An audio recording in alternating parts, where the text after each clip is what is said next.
Hi there, and welcome to the first edition of MTG Deck Plays. We are going to be playing Evolving Angels in Standard. This is a deck by Dev over at Strictly Better MTG. So first of all, I want to apologize. I could not get my web camera to work, so I'm going to be recording on my tablet, which is over here, while looking at my screen, which is over here. This might be a little bit disconcerting for some, but it's the best that I could do. And I'm honestly not even sure how long of a video I can record on my tablet. I've never tried it before. So we'll try this out and see. So this deck here is a deck, like I said, was made by Dev on MTG, Strictly Better MTG. This deck makes use of Eldritch Evolution to evolve into, as the name says, all the high-end angels, a lot of which we got in Eldritch Moon. And some from early sets. Now, this deck is designed to be rotation-proof. It is using only cards from BFZ and SOI blocks. It's Battle for Zendikar and Shadows over Innistrad, for those who don't know. Obviously, I'm guessing that if people are watching this video, they're making decks and at least know what those things mean. So, I didn't make any... I'm not going to go into the deck tech on this video. The deck tech is already done by Dev, very well explained. I don't want to take away from his channel. I'm actually going to link to his channel in the video if you want to hear the theory behind it and why he uses the cards. He gives it a rating of I believe he said 69. It's one lower than what he normally considers competitive. And competitive is, I believe, was 70 points according to his rating system. So this is a 69-point deck, a little bit lower than a competitive deck, but there's a few ways to optimize it. There's actually a few things in this deck that I wouldn't do, I would change, but I don't want to change a whole lot. I'm going to leave this the way he made it, except for one thing. That is that because we're using Tireless Tracker, I put in 2 more Evolving Wilds. He was using a different card. He had 2 Evolving Wilds and 2 Tranquil Grove? Tranquil something or other? From Standard? Tranquil Expanse. Yeah, this one. Comes in play tapped, produces both manas, no other abilities. It's not even as good as, you know, like Canopy Vista at least does something else, right? Or doesn't come into play tap. But this literally is just your generic, comes into play tapped, no other benefit. But because we're using Tireless Tracker, Evolving Wilds is just so much better. The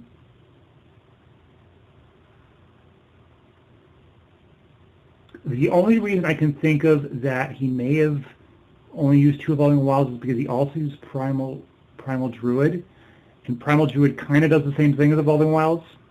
So maybe he thought he didn't want both. That's the only reason I can think of it. Everybody in the comments also said that Evolving Wilds is just hands down better with Tireless Tracker.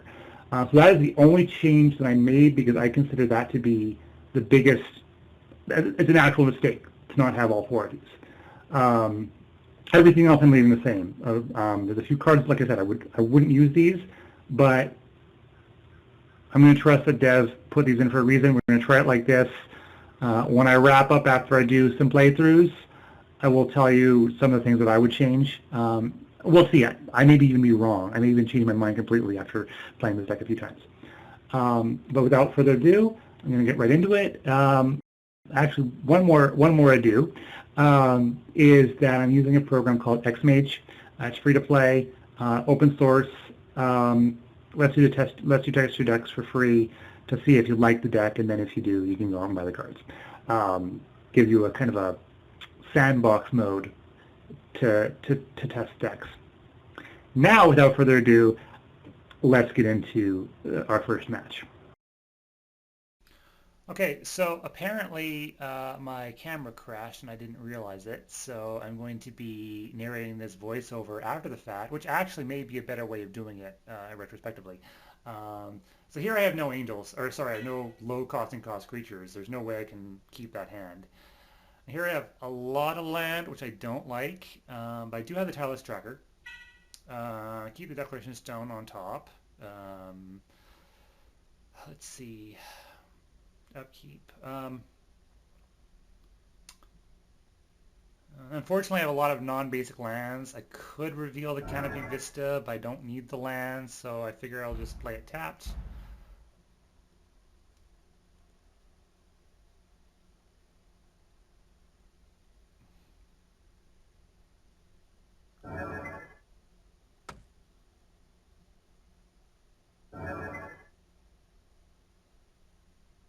Opponent casts Oath of Nissa, which is in the deck. It's actually one of the cards that I don't like. Not sure what really good use it is. Reveals Canopy or pulls out a Canopy Vista, so I guess he was short on lands.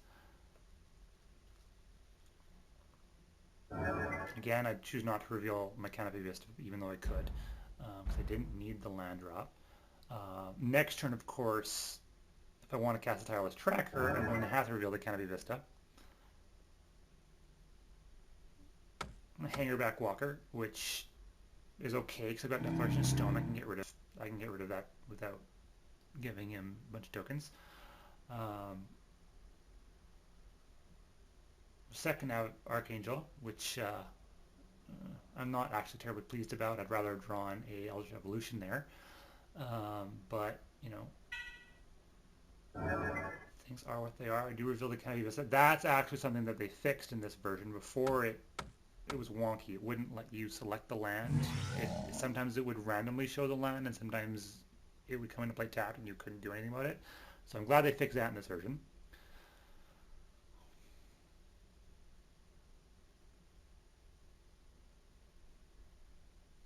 Nice me pointing at my Declaration Stone. It's like, I want to cast this, but I can't. Of course, it's not even my turn right now. And here I momentarily thought, do I want to... Oh, sorry.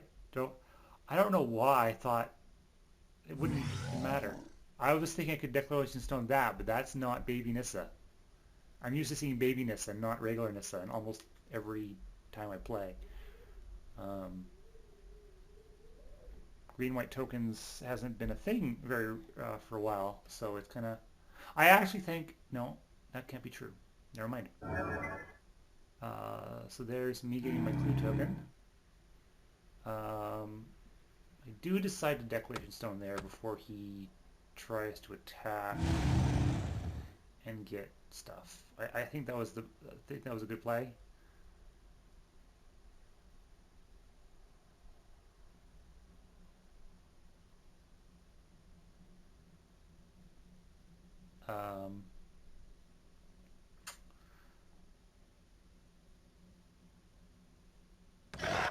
Trying to attack the Nissa here.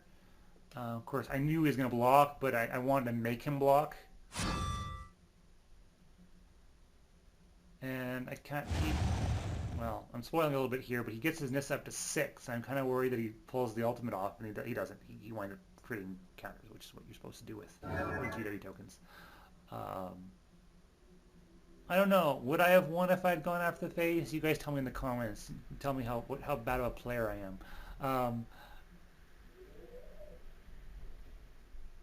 There's me thinking, do I want to use the clue? I don't even have the mana for the clue. And I was actually wondering this next turn if I had mana for the clue and I forgot to use it. And Gideon, of course. And here's where I say I hate Gideon. No, it was later that I said I hate Gideon.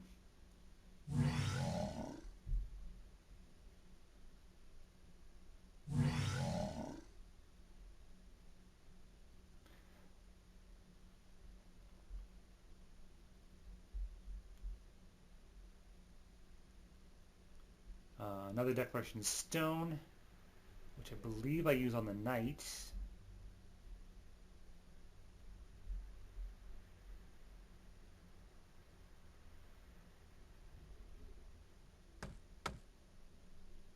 Yeah. That may have been a mistake. No, I don't think it was.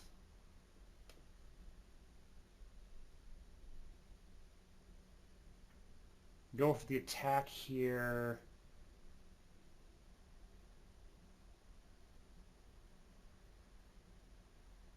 Yeah, I was trying to decide whether I should attack Nissa or Gideon. I think I went after Nissa because she had more... I think I should have gone after the Gideon. so he couldn't pop the ultimate. Not that it mattered, he had a blocker. And that's the one thing that this deck has problems with is turn blockers. Although it has a lot of flyers later, if I had Eldritch Evolution, I would be sacrificing that Tireless Tracker. But of course I don't.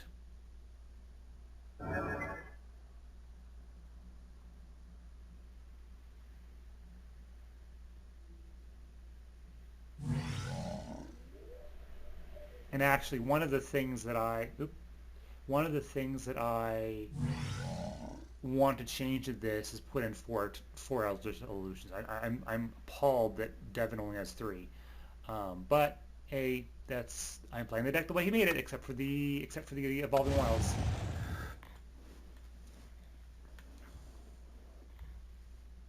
Sacrifice my clue tokens there. I actually forgot to update this.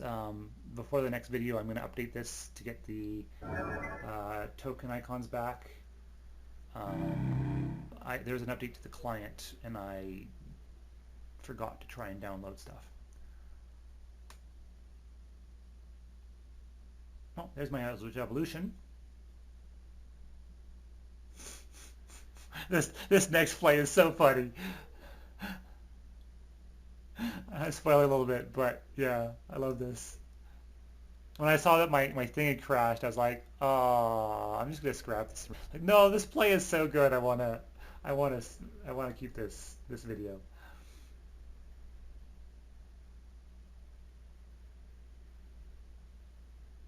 Attack. Oh, here I smart and I'm gonna attack Gideon instead of attacking Nisa. Oops. Oh no, I don't. I still attack Nisa. Archangel Avacyn. It's like, I've got mana from my other Archangel Avacyn. Archangel Avacyn, that's fine.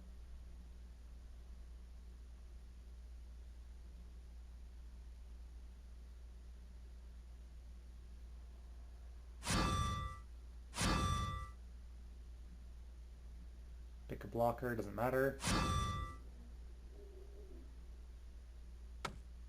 Oh, Avacyn! Now everybody's indestructible! Complete fog!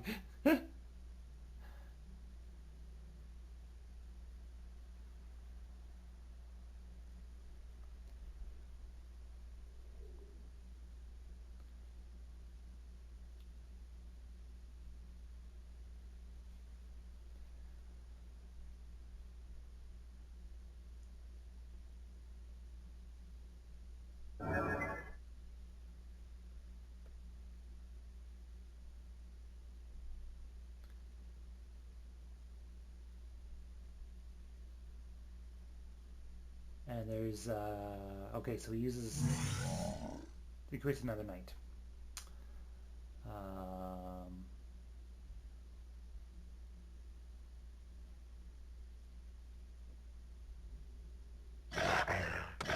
And he attacks here, and I know I can't really block. I don't know why I didn't block the knight. What was my rationale for not blocking the knight? I don't know what my rationale was for not blocking the knight. That would be the one play error that I made. That was definitely an error. I should have blocked the knight. I don't know why I didn't.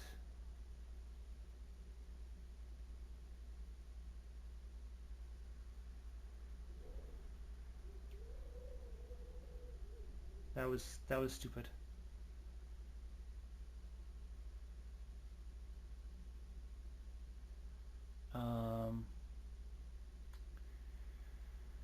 Here I feel like I'm out of options, and I felt like if I sacrificed the Tireless Tracker, I would flip Avacyn and get rid of some of those tokens. I didn't realize.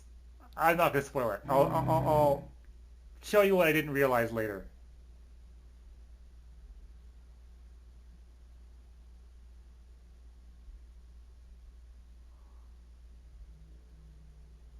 Now here's me realizing I can have the Eldritch Evolution Tireless Tracker.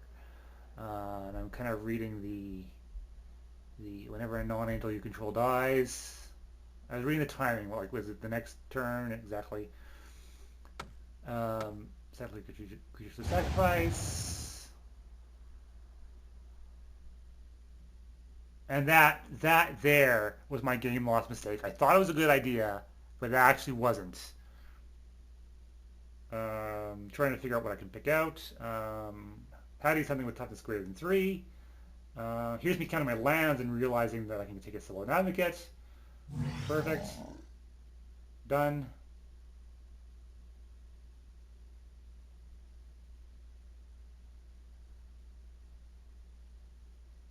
Can't really attack here.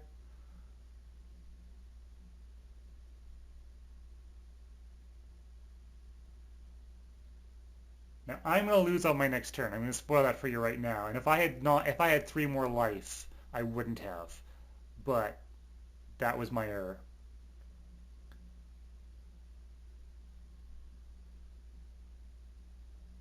Redirect damage to Planeswalker. Yeah, I think I'll redirect the damage to the Planeswalker. I think I redirected to Gideon, actually.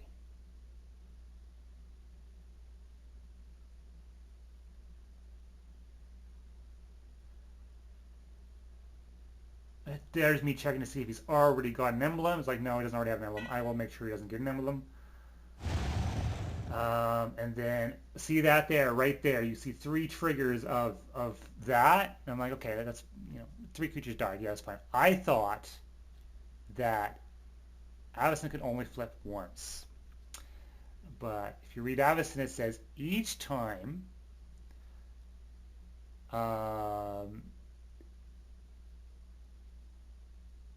so I'm at 12. And here's me pulling up my notepad so I can talk to you guys while I'm playing.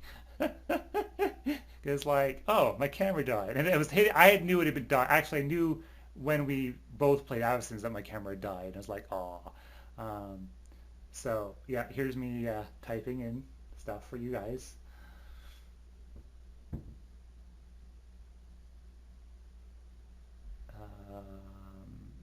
Activates Avacyn and attacks. It's 6/6, I believe, right now. And I was like, and my first thought was, oh, I can kill that. It's like, wait, I can't because he's indestructible. Oh, man, I hate Gideon. And I do. Gideon is... I hate Gideon more than I hate Coco.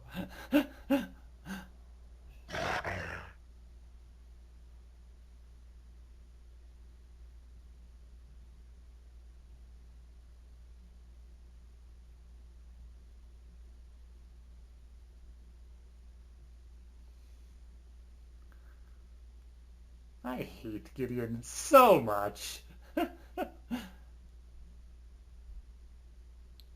And here's where, and actually, if I had known that Avacyn was going to flip 3 times, 6 life kills me, and I didn't even know. So there's the 3 triggers again, and I'm like, whatever. I didn't even really notice that. So it flips and deals 3 damage. I'm okay. And then when it flipped back, I'm like, wait a second. That's weird. It flipped. I don't understand. Weird. I don't understand. That's insane.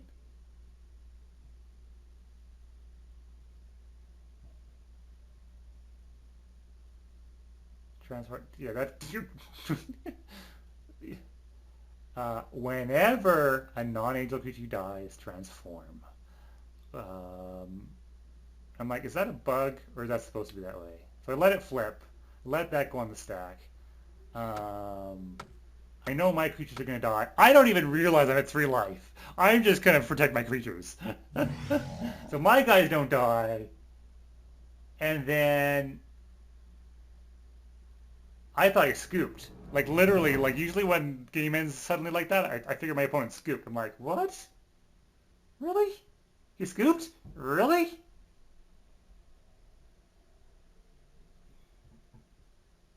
So I want the Snake's Stairs to get rid of Gideon, because I hate Gideon. And I decided to put in 2 Planar Outbursts.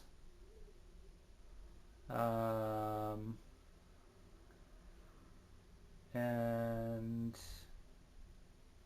take out Sigarda. I take out the other nieces because I don't really understand them in this deck. And I believe I started to take out the Cathars, but then I put the Lancers back in. Or I take the Lancers out. Because I figured I want the 3-drop creatures more than I want the Lancers.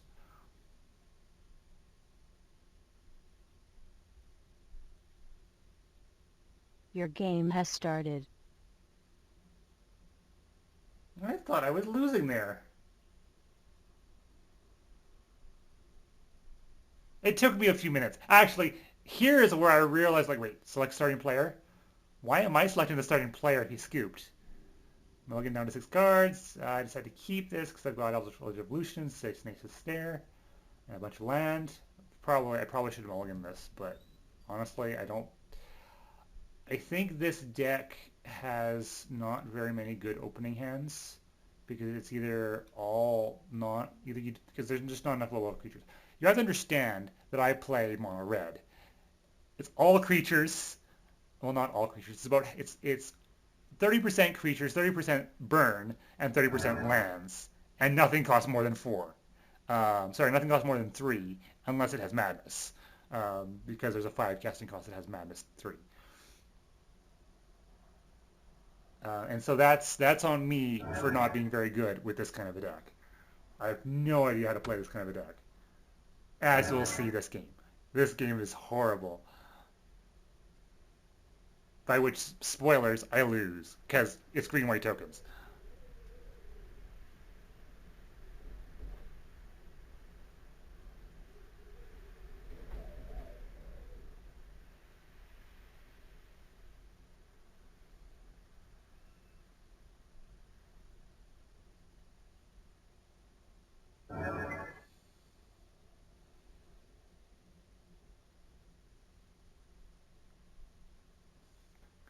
In hand and no creatures. Pretty much the story of I suspect that's going to be the story of this deck for the rest of the match. But we'll see. I'm going to be playing 5 matches. Uh, yeah, I don't have very much confidence after this. Of course, I was playing green white tokens, which is one of the best decks in the format. So, um, Devin's Brew versus tier. Well, I don't know if it's tier 1. Maybe tier 1.5.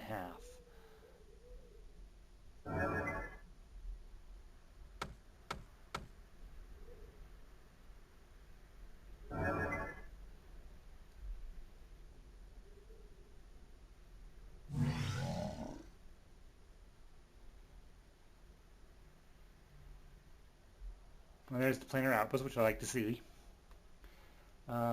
Decide not to reveal a land. Doesn't need to know more about. Your opponent does not need to know more about your hands than you want him to know. If I don't need the land this turn, I'm not going to show him that I have a land in my hand. For all he knows, I have all threats in my hand. I could have 3 Dracomo's Command. Of course, that won't really help me much, but you know what I mean.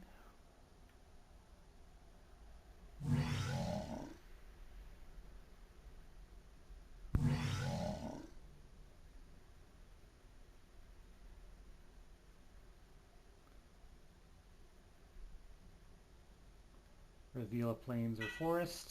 There's the forest.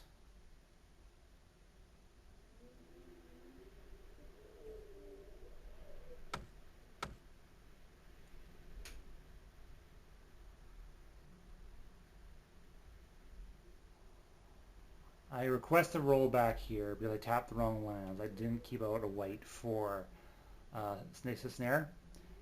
Unfortunately, and I knew this as soon as I did it, it's like this tells my opponent right now that I have something in my hand that I can cast later that requires 2. And I also played the wrong line. I played the plains instead of the fortified village. Whoops.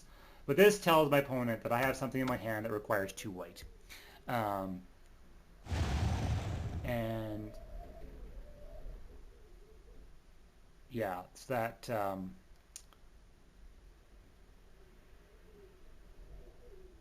That was a tell. That was a big tell. Um, If I hadn't done that, I think my opponent might have done what I wanted them to do. Here we go. I expect him to dial up Gideon and something else. Do I word rep that? There we go. And give +1/+1 counters with Nisa. That's what I expected him to do. I expect him to dial up Gideon, give +1/+1 counters and swing for 9. That's what I would have done. If I was playing green-white tokens, I would have swung for 9 there. It's like, so it's because I rolled back. No. And I don't know. I could be wrong. Maybe attacking for 9 there is the wrong play with green-white tokens. I don't play green-white tokens. So it's like, you know what? He knows I've got Stasis Stare. I'm going to use the Stasis Stare. He doesn't know I've got 2. Is my line of thinking there.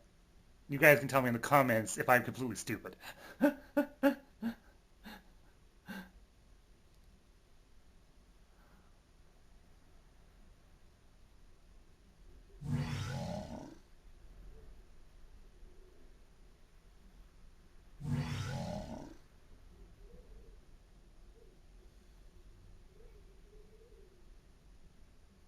And another land, another 4-pet village no less. If I had of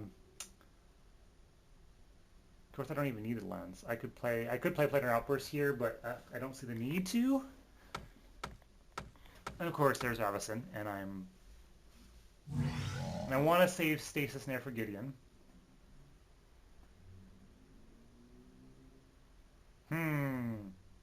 I'd rather take out Gideon than the Angel.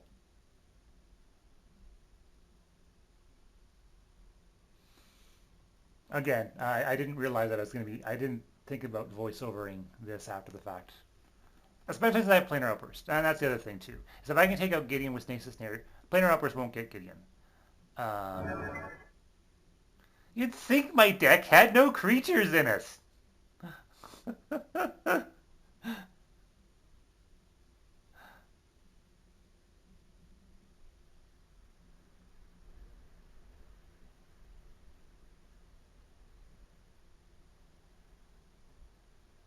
I'm surprised you hadn't played anything, says my opponent.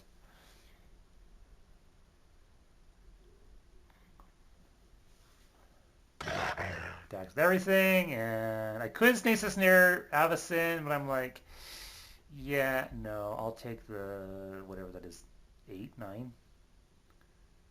Yeah, I'd rather take the damage and Planar Outburst next turn. Because if I take the Angel out with Stasis Snare, and then I Planar Outburst, it kind of wastes the Stasis Stare in a way. And my opponent added no trackers or anything.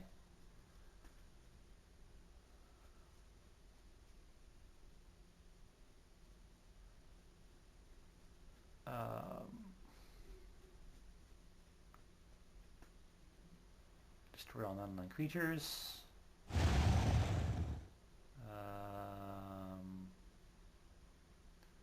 Or I could wait one more turn.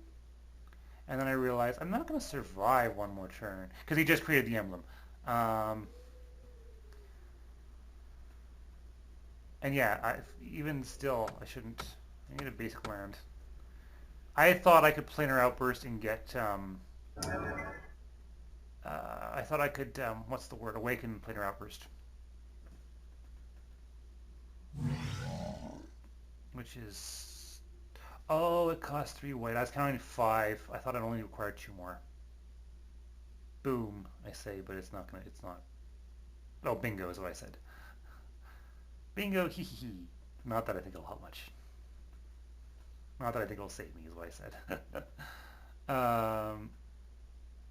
Because yeah, I didn't realize the Awaken also cost 1 more white. And then, so Planar Outburst, I'm going to try and Awaken it and fail.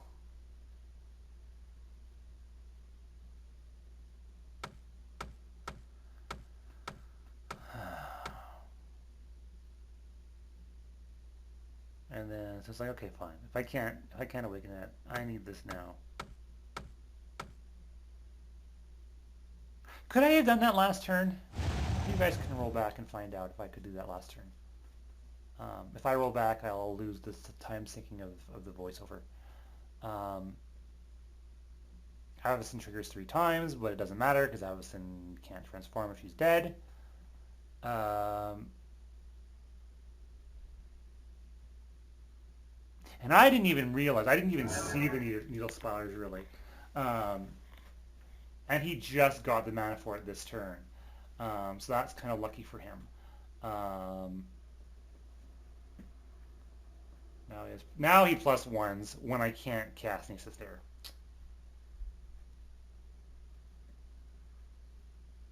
I know I'm being overly pessimistic, but and he opens the Needle Spire. I kind of looked 6/6. You know, like, yeah, no, it was after he did that. I realized, okay, you know, that's enough. I can math. I can't play Magic, but I can math. Yeah.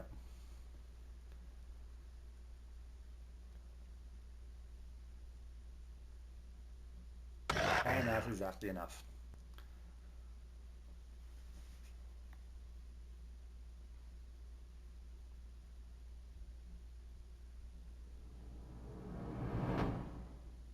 And that's that match.